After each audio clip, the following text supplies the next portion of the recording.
নমস্কার বন্ধুরা, মনের চ্যানেলে তোমাদের সকলকে জানাই অনেক স্বাগত। আশা করি তোমরা যে যেখান থেকে ভিডিওটা দেখছো সকলে সুস্থ আছো, ভালো আছো। আজ আমি তোমাদেরকে দুরকম ডাল মিশিয়ে তেঁতুর ডাল তৈরি করে দেখাবো। তোমরা অনেকেই তেঁতুর ডাল খেতে পছন্দ করো না, কিন্তু ঠিক এই সময় এই বসন্তকালে শরীরের জন্য কিন্তু তেঁতুর ডাল খাওয়াটা অত্যন্ত জরুরি। তো তেঁতুর ডাল তৈরি করার জন্য সবার প্রথমে আমি এখানে কিছুটা মটর ডাল নিয়ে কিন্তু আধা ঘন্টা ভিজিয়ে রেখেছি।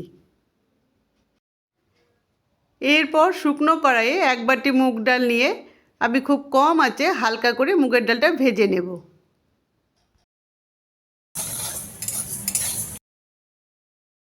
ডাল মোটামুটি 50% ভাজা হয়ে গেছে, এর থেকে বেশি আর ভাজার দরকার নেই। এখন আমি ডালটা সেদ্ধ করে নেব। তার জন্য ডালে জল দিয়ে 2-3 বার খুব ভালো করে ধুয়ে নিয়ে সেই মুগের ডালে এখন আমি দিয়ে দেবো আমি যে মটর ডালটা ভিজিয়ে রেখেছিলাম, সেই মটর ডালটা দিয়ে দেব। দুটো ডালই একসঙ্গেই আমি সেদ্ধ করে নেব। তো এখন দুটো ডাল মিশিয়ে কিন্তু সেদ্ধ হতে দেব। তবে তার আগে আমি কিন্তু এর মধ্যে নুন দিয়ে দিয়েছি, নুন দিয়ে ডালটাকে সেদ্ধ করে নেব। ডাল ফুটে ওঠার পর এভাবে ফেনা যখন উঠবে, সেই ফেনাগুলোকে একটু পরিষ্কার করে দিতে হবে। এই ডালের এই ফেনাগুলো খাওয়া কিন্তু শরীরের পক্ষে খুবই ক্ষতিকর।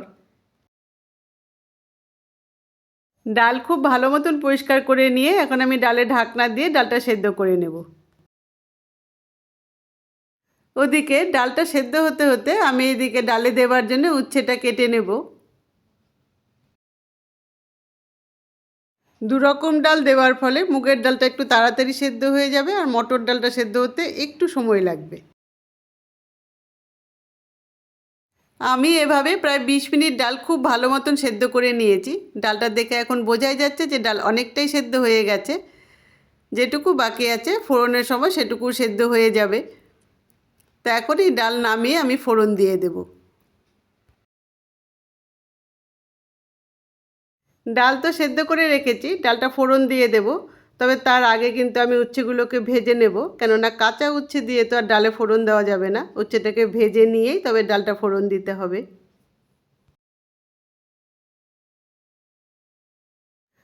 প্রথমে এই করলাগুলো খুব কড়া করে ভেজে আমি তুলে নেব। তুলে বাকি আর যেগুলো আছে সেগুলো আমি একসঙ্গে এই কড়াইয়ের মধ্যে দিয়ে তারপরে আমি এর মধ্যেই ফোড়ন দিয়ে দেব। উচ্ছে বা করলা তো খুব সুন্দর মতন ভাজা হয়ে গেছে, এখন আমি এর মধ্যে ফোড়ন দিয়ে দেব। তো তার জন্য কড়াইয়ের মধ্যে এটা সুন্দর মতন একটু সাজিয়ে দিয়ে ফোড়নের জন্য আমি আবার এর মধ্যে তেল দিয়ে দেব। তেল খানিকটা গরম হলে সবার প্রথমে ফোড়ন দিয়ে দেবো গোটা শুকনো লঙ্কা, 1 চামচ রাঁধুনি, 1 চামচ গ্রেট করা আদা, আর আমি এর মধ্যেই দিয়ে দেবো 1 চামচ ঘি। এবার এই ফোড়নটাকে খানিকক্ষণ একটু ভেজে নেব। ফোড়নটা একটু ভাজা ভাজা করে নিয়ে এখন আমি এর মধ্যে দিয়ে দেবো একটা তেজপাতা, দুটো কাঁচা লঙ্কা। এবার এই উচ্ছের সাথে সমস্ত ফোড়নটাকে খানিকক্ষণ খুব ভালো করে ভেজে নেব। ঘিয়ের সাথে রাঁধুনি আদার গন্ধে কিন্তু এখন খুব সুন্দর একটা গন্ধ বেরোতে শুরু করেছে। তো খানিকক্ষণ এভাবেই এখন আমি ভেজে নেব।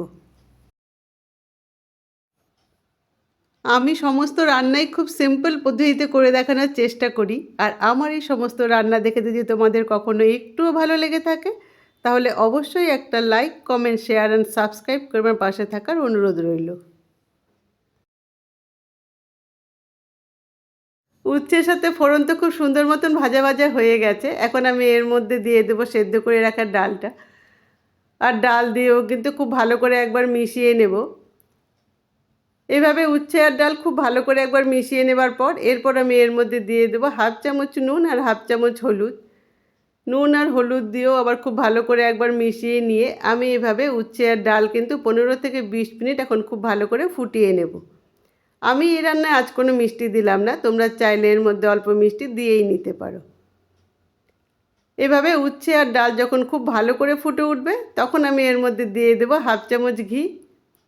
আর ঘি দিয়েও খুব ভালো করে একবার মিশিয়ে নিলেই আজকে তৈরি হয়ে যাবে দারুণ স্বাদের উচ্ছে দিয়ে মুগ মটরের ডাল। এটা তৈরি করা তো খুব সিম্পল, কিন্তু খেতে হয় অসাধারণ। তোমরা এভাবে একবার ট্রাই করো, ট্রাই করে কেমন হয় জানিও। আজ আসি, তোমরা সকলে খুব ভালো থেকো, সুস্থ থেকো, আনন্দে থেকো, আর স্মাইল উইথ মনের সঙ্গে থেকো। Tata, bye bye.